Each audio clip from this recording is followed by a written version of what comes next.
Merry Christmas Eve, everybody. I am your host, Wildman Wes, and welcome to What's Your Poison's 24 Days of Christmas Day... Wait! Virgin Mary? Wait! Oh, wait! Hey, my wife, ladies and gentlemen, fashionably late as usual. I'm not missing the last beer. I didn't expect you to. Anyways, it is day 24 of the 24 Beers of Christmas of Lodi Tap House. For those of you who have been with us from day one and have survived, we congratulate you. If you have lost brain cells, well, we can't really be to blame for that. That being said, we have one beer left, and we have only had one naughty beer this series. And you know what? That's a first. And, here we go. Ow, man.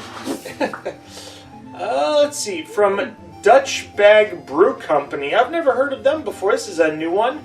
Let's see, where are they from? Let's check. Up, Chicago, Illinois. We have Cookie.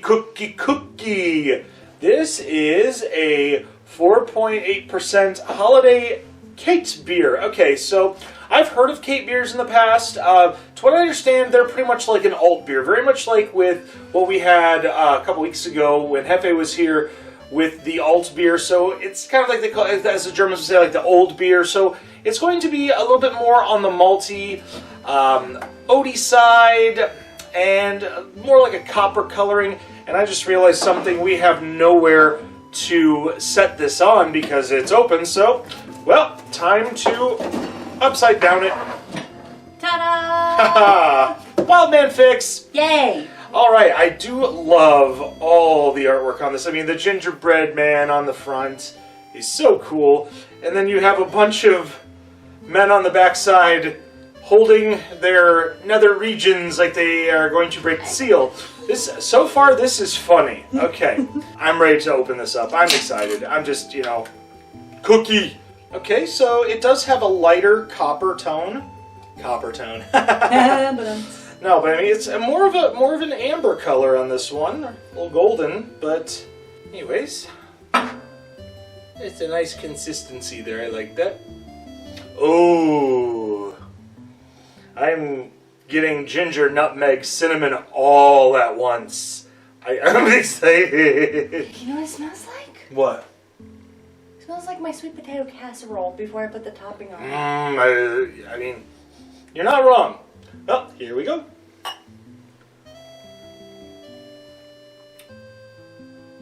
Not bad. Not bad at all. I was expecting maybe a little bit more of a higher flavor profile. It's very light. They're very subtle. This is definitely... It's interesting. What,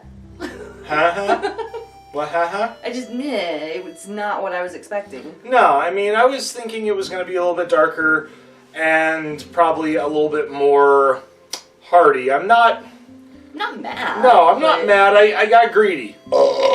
Yeah, I really got greedy on this one. I was expecting a whole lot, and that's on me. But, I mean, you do get the flavors. They dissipate quickly, but I mean, at least they're not, like, in your face. Where it's like... Yeah, like yesterday's where I drank pine tree. No, that's fair. But, I mean, yeah. It's one of those, does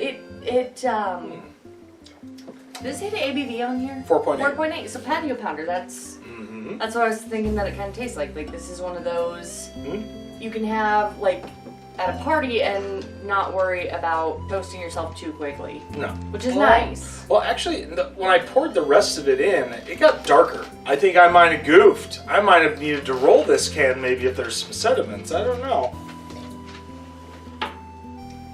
Oh, yeah. Okay. Yeah, the ginger is definitely... definitely down there. So, I like that. I mean, a little dry, and not a bad way, though. I mean, actually, it's dry enough that makes your palate kind of salivate a little bit more. So, I mean, hey, I have no problem with that. I'm going to go ahead, I'm going to say nice. We're finishing off this series on my end with a nice. Nice. Nice, it's not bad. Nice. Wow, only one naughty beer. So that's nice advent calendar. Yes, I mean, yes. Thank you, Lodi Tap House. Thank you. And we're not done yet because we still have one more movie review to go. So sit tight and we'll be right back. All right, down to our final movie of this series for 2024. I was thinking about a lot of movies that I'm familiar with, and I wanted to pick one that I'm not familiar with. And not just that, but Becca here is from the Colorado area, and I wanted to do a movie that's Colorado-y. And so I decided that we should do 2020's Christmas in the Rockies. So this movie is about a young woman who works at her dad's lumber yard, and we find out that her mom had passed away due to a freak accident while working at the company, and her dad is very much protective of her until he has a freak accident at the lumber yard where he almost dies. But she was going to move to New York and get a new job, and she decides she wants to stay at home and take care of her father. And while she's taking care of her father, the paramedic that helped them in the beginning is also wanting to help out as well. There is this lumberjack contest where the big winner gets $50,000. Now, the woman's ex-boyfriend works for her dad's company and is pretty much kind of like a co-owner in a way, and he wants to sell the company to someone else so they get out of crippling debt. She doesn't want that because she's tired of his crap, and her friend decides that she's going to train her into becoming a lumberjack again.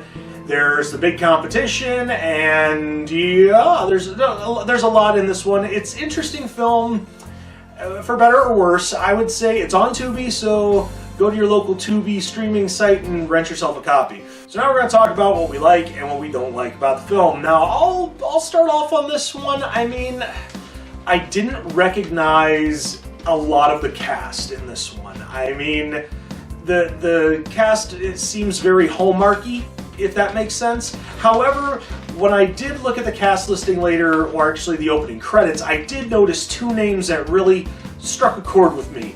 Number one that I was not expecting was Stephen Hazar. I believe I'm pronouncing his last name right. He looked familiar, so I had to Google it up. If you are fans of the show Letterkenny, he is one of the models that Katie meets while she leaves the town, and they're making all the jokes thinking that they're so fat. Like, if they were an 8-bit Nintendo game, being Double Dragon. If they were a restaurant chain, they'd be Tubba Gump. Yada, yada, yada. So I was like, cool, that's a good reference for me, but mainly it's because one of the characters who was the quote-unquote childhood sweetheart of the girl's father back when they were in high school, was played by none other than WWE Hall of Famer Trish Stratus. So I was like, alright, at least there's some good acting at some point in this movie. Now, other than that, I mean, I liked the story for the most part. I mean, the concept of wanting to get back into training mode. I mean, there's definitely a lot of Rocky montage moments in this. And Becca did mention to me that she's never seen Rocky, so we have to fix that. But I digress. Becca, what do you like about this movie? Not much. Oh, okay. Then we get to talk about what we don't like then. Maybe it's because I was greedy and had my expectations. That's fair. That's a very real possibility. It didn't hold my attention well enough. I thought the acting was very dry. Especially, the dad had no emotion at all. Like, drier than the Sahara Desert. He came off as a jerk. I mean, you're not wrong. Like, but then he tried to save the day. And like, no. It didn't work. It didn't work. I get where you're coming from. I mean, me personally, too, when it comes to things I may not like about this film, yeah, my attention span at times did drift a little bit. And the acting, as she says, it seemed a little, for certain characters, especially the dad and the boss of the New York company that the main character is trying to go to, it felt very much like they were looking at cue cards off camera. That's what it kind of felt like. I mean, it didn't feel right. And I mean, and I'll be honest, and I'm probably going to get a lot of heat for this. As I say, this movie's very Hallmarky in a way, and I really don't watch a lot of Hallmarky films. Maybe I'm just being, prejudiced against Hallmark. I don't know. I've seen it at my family's house during the holidays, and just those movies just seem like the exact same movie carbon copied over and over and over again. So I don't even feel like this one was as good as a Hallmark, though. oh, I mean, maybe that's just me. Maybe it's because it's been a while since I've watched a Hallmark movie. I don't know. And maybe we need to fix that. Maybe we'll try to intentionally throw a Hallmark movie in next year, and then we can, go back and decide whether or not we were wrong about this one. Fair. So let's grade this film. Becca, you go first. D-. D-? Okay. I'm going to be giving this one a C- strictly because I know two of the people in the cast that are aware of two people in the cast, and their acting is actually not bad. And I mean, hey, they saved it for me. That's all I'm gonna say. Well, we hope you enjoyed our last episode and movie review for this series. If you've had the beer in today's episode and have seen this movie and you agree with us, leave a thumbs up. If not, you leave a thumbs down. Otherwise, make sure, share on social media, push that little red button, ring that holly jolly bell for instant notifications.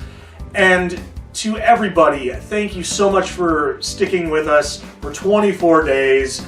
There's going to be hopefully some more content coming out soon with things other than movie reviews and beer reviews. My VCR did crap out recently, so recording game footage has not been as easy as I'd hoped, but we'll get to it. Make sure you check out my boy Jefe at Beer You Beer Me. Check out Beard Wizard Man on his stuff right now. He's finishing up his 12 beers of Germany versus USA, and I'm looking forward to seeing more of his content, especially when it comes to video games and whatnot. So, until then, I'm Wildman Wes. I'm Rebecca. And we'll hopefully see you soon going into 2025.